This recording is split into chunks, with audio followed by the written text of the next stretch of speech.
ज्ञानी बनो गंगा में स्नान करो,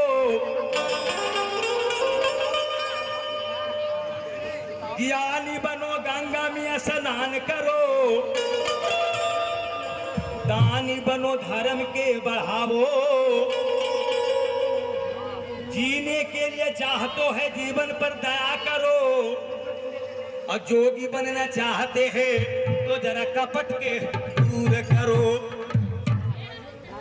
चोर बनना चाहते हैं,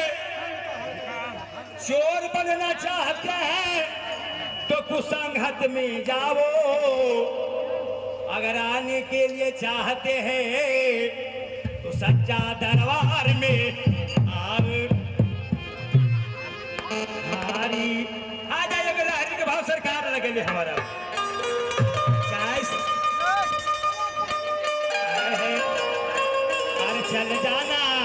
चल जाना सहारा लोधियाना हमार पिया, चले जाना सहारा लोधियाना हमार पिया।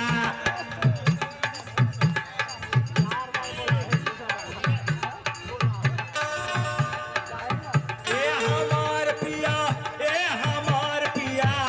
ए हमार पिया, ए हमार पिया, चले जाना सहारा लोधियाना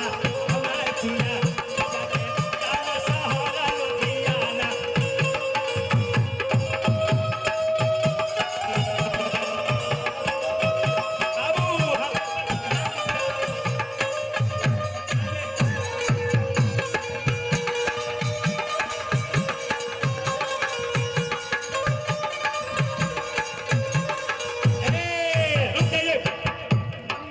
घरवा में रहावत दिन भर